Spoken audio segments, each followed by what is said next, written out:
Hi, I'm Robert Dubwise Browne, and welcome to Song and a Story Season 2, where I play you a song and tell you a story. The song doesn't always relate to the story, sometimes it does.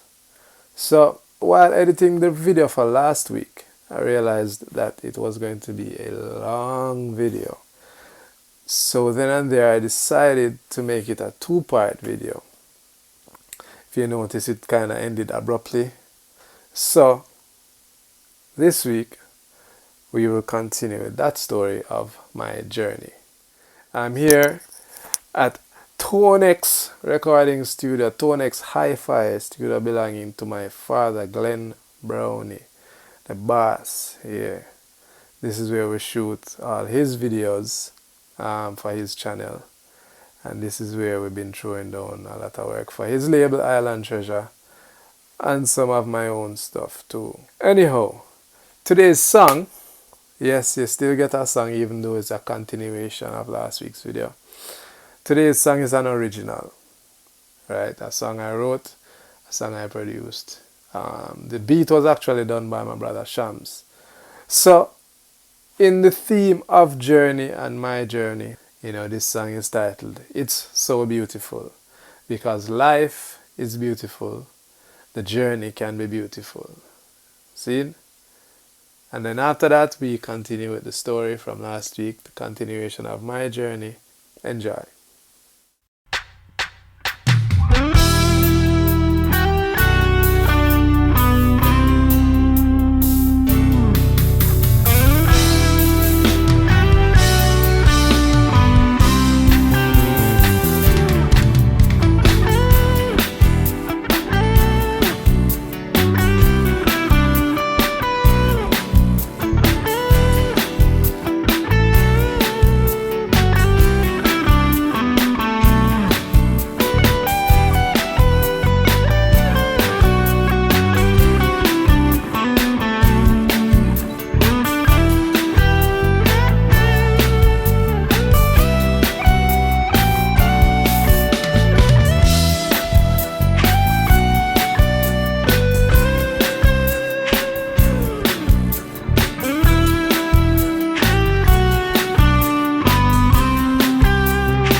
need for work. Pretty much, I needed to keep working. So Daddy saw the struggles.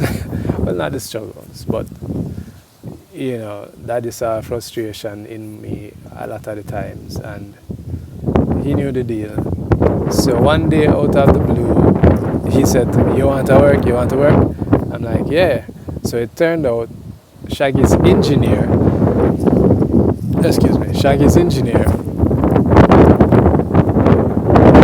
knew me also, because he was on one of the Marley tours. He used to work for Rita Marley. He was Rita's engineer, monitor engineer, I believe. And so we knew each other and thing. So he started working for Shaggy.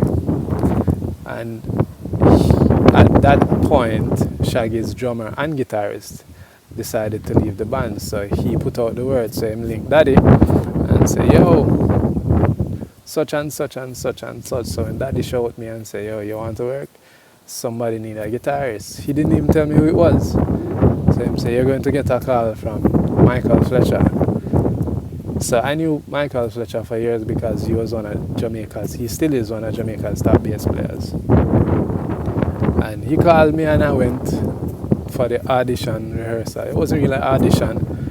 And we did the rehearsal, and that's it. That's history. Since then, 1998, to this day, I've been working for Shaggy. I've been Shaggy's main lead guitarist since then. Now, in this life, we have our own paths, we do a lot of things that we feel is best for ourselves. And over the years working with Shaggy, there have been great times, there have been not so great times. And I mean, well, if I were to define not so great, it would basically be just times when there is nothing going on work-wise, and it's the industry we live in, right? Music today, how many artists maintain a peak in their career for any extended time? No.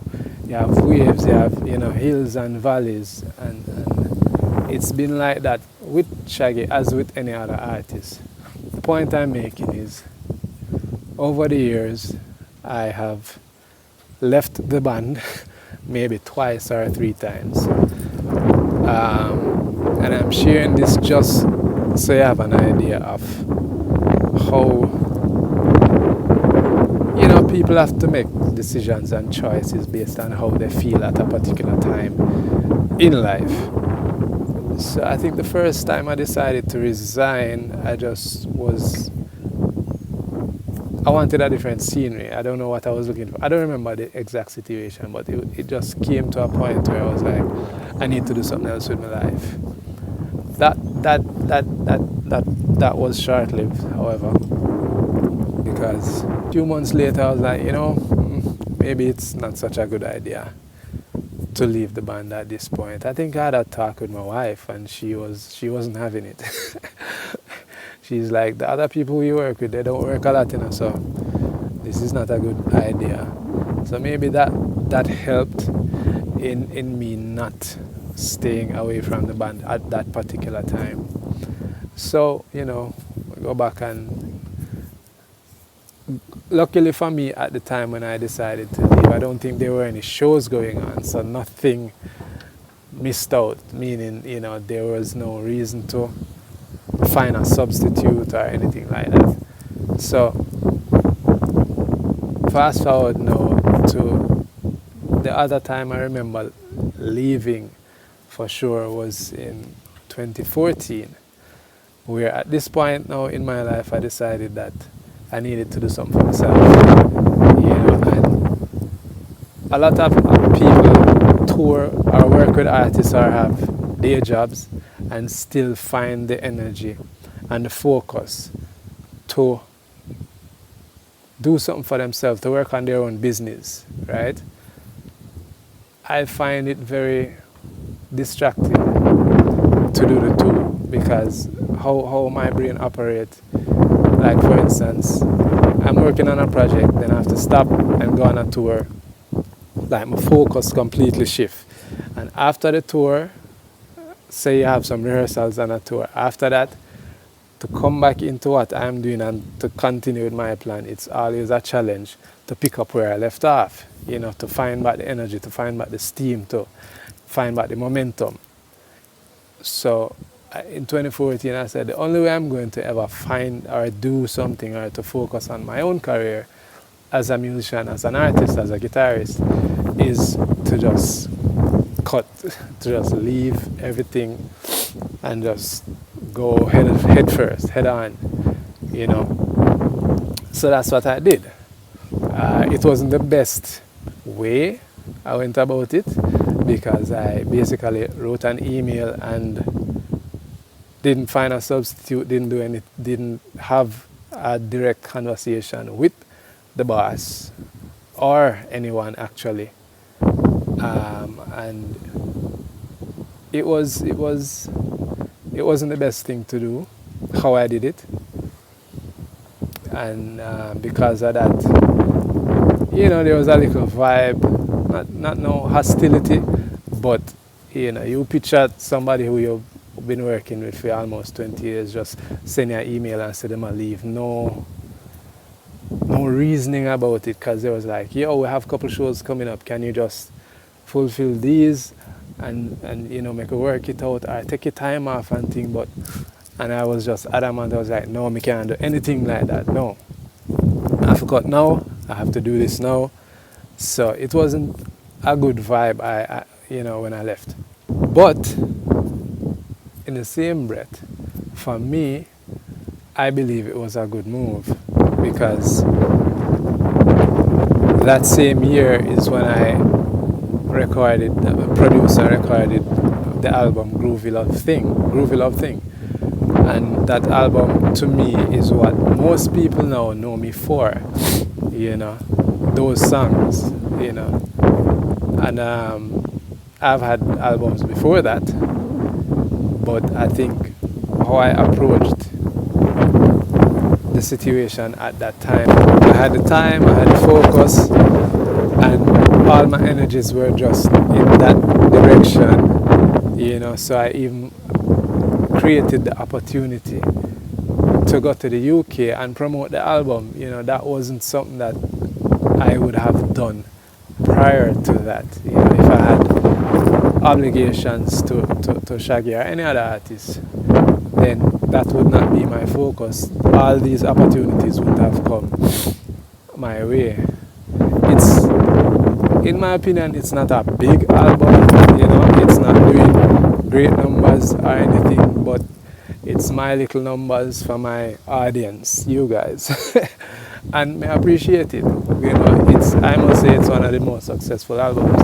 That album get more radio play than anything I've ever done. Specifically one of the songs get a lot of play every month, every year. So I had to do what I had to do for that to make that situation happen. And moving forward from that now, so 2014 to 2015, worked on the album, released the album, promoted the album, trying to look shows and keep momentum going and stuff. Going into 2016, I was like, okay, I did it and we're continuing to do stuff, but then now the reality of financial situation started to kick in. And I'm like, I was talking to somebody, CM Shane, who called me about the job in the first place in '98. He long left Shaggy, for whatever reason, he went on to do his own thing and have his own business and management company and thing now. But I was speaking with him one day and he made a suggestion, so why not just go back to the band? And he also said, if you realize, even though I'm doing everything else, I'm producing, I'm managing artists and stuff, I still go on the road as engineer, because that's what I do first. I still the front of house for artists. So nothing wrong if you go back to Shaggy Band. I was like, wow, yeah, that's true. let me see how to work out. So, and around the same time, around in the same month or whatever, I got wind that the guitarist who was working for them at the time kind of had other plans. So I said, wow, how, I don't believe in coincidences. I believe everything happens for a reason. So at the time that I was considering to go back into the band, the guitarist they had other plans to go elsewhere. So when I heard that, and I just called the tour manager and said, yo, what go on, such and such. And he said, yo, this will be the right time too, because we're doing this and that and that. So, yeah, man, but you have to talk to the DJ. You have to talk to the boss. You have to talk to the artist. So we say, yeah, no problem. So I spoke with Shaggy. We had a conversation about the whole thing. He, told me how he felt about the whole situation of me leaving and everything. But, everything, no hard feelings, everything worked out back. And so 2016, 2 years after, I started back working for Shaggy. To the present, the whole point of that story and conversation is to just say that sometimes in this life, we all travel our own journey. We all, have our own track to make. See, even Shaggy, on his journey, he started out with a manager, Robert Livingston, and through his journey, he had to part ways with Robert Livingston. And I'm sure in his mind, and I mean, you can see it, the reality of it too is, it was a good decision on his part. Others might, debate, but I see what Shaggy is doing now and what he used to do. So everybody in this life has to make their own decision, their own choices as to what they believe is right for themselves. Because it's your own journey, it's my own journey. You understand? Nobody else is walking in your shoes. They don't know your feelings, they don't have your talents, they don't have your thought process. So nothing anyone else can say or should say nobody should be able to tell you how to tread your own journey. This has been a short synopsis of my journey. I hope you found it informative, useful, and maybe not so much entertaining, but useful. Let's see where the journey takes me. Let's see where the journey takes us. Remember to subscribe, like, share. That's a major thing. Please share this video with somebody who you think it might help. Or just share it if you like it, so that more people see my content and we can grow and grow and grow and grow. Big up yourself.